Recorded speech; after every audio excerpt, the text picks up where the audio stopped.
ಗುರುಗುಂಟ ಪಂಪಾಪತಿ ದೇವಸ್ಥಾನದಲ್ಲಿ ಇಫ್ತಿಯಾರ್ ಕೂಟ, ಭಾವೈಕ್ಯತೆ ಬೆಸುಗೆಗೆ ಕೊಂಡಿ ಗಂಭೀರ ಮಠ.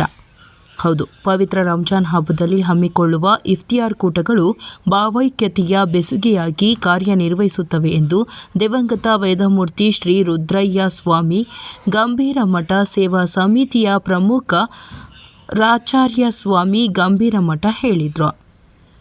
ರಂಜಾನ್ ಹಬ್ಬದ ಪ್ರಯುಕ್ತ ರಾಯಚೂರು ಜಿಲ್ಲೆಯ ಲಿಂಗಸಗೂರು ತಾಲೂಕಿನ ಗುರುಗುಂಟಾದ ಪಂಪಾಪತಿ ದೇವಸ್ಥಾನದಲ್ಲಿ ಪಂಪಾಪತಿ ಯುವಕ ಮಂಡಳಿ ಹಾಗೂ ದಿವಂಗತ ವೇದಮೂರ್ತಿ ಶ್ರೀ ರುದ್ರಯ್ಯ ಸ್ವಾಮಿ ಗಂಭೀರ ಮಠ ಸೇವಾ ಸಮಿತಿಯ ಸಹಯೋಗದಲ್ಲಿ ಶನಿವಾರ ಸಂಜೆ ಹಮ್ಮಿಕೊಂಡ ಇಫ್ತಿಯಾರ್ ಕೂಟದಲ್ಲಿ ಪಾಲ್ಗೊಂಡು ಊಟ ಉಣಬಡಿಸಿ ನಂತರ ಮಾತನಾಡಿದರು. ಮುಸ್ಲಿಮರಿಗೆ ರಂಜಾನ್ ಪವಿತ್ರ ಹಬ್ಬವಾಗಿ ಸೂರ್ಯೋದಯದಿಂದ ಸೂರ್ಯಾಸ್ತದವರೆಗೆ ಉಪವಾಸವಿರುವ ರೋಜಾ ವೃತ್ತಾಚರಣೆ ನಿರತರಿಗೆ ಉಣಬಡಿಸುವ ಸೇವೆ ನಮಗೆ ಸಿಕ್ಕಿದ್ದು ಪುಣ್ಯ ಸಿಕ್ಕಷ್ಟು ಖುಷಿಯಾಗಿದೆ.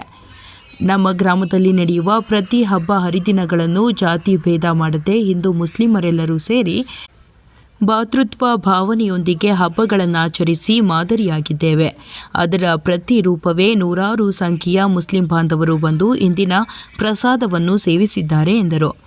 ಈ ಮಹತ್ ಸೇವಾ ಕಾರ್ಯದಲ್ಲಿ ರಾಜಯ್ಯ ಸ್ವಾಮಿ ಗಂಭೀರ ಮಠ, ಅಮರೇಶ ಸ್ವಾಮಿ ಗಂಭೀರ ಮಠ, ನಾಗರಾಜ ಭೋವಿ HGM, ರುದ್ರಪ್ಪ ಕುಂಬಾರ, ಶರಣಬಸವ ಕುಂಬಾರ ಅರಿಕೇರಿ, ವೀರೇಶ ಅಮ್ಮಾಪುರ, ಚಂದ್ರು ಕುಂಬಾರ, ಶಬೀರ್ ಶೇಖ್, ಅಮರೇಶ ಕುಂಬಾರ ಕೋರಕೊಳ್ಳ, ಲಕ್ಷ್ಮಣ ಧೋರಿ, ಅಮರೇಶ ಶೆಟ್ಟಿ, ಬಂದೇನ ವಾಚ್, ಶಿವಕುಮಾರ ಸ್ವಾಮಿ ಹಿರೇಮಠ, ಅಮರೇಶ ಹುಗಾರ್, ಬಸವರಾಜ ಜಾನೇಕಲ್ ಇದ್ದರು. ವರದಿ ಆನಂದ ತುರ್ವಿಯಾಳ್, NKS TV4 ರಾಯಚೂರು.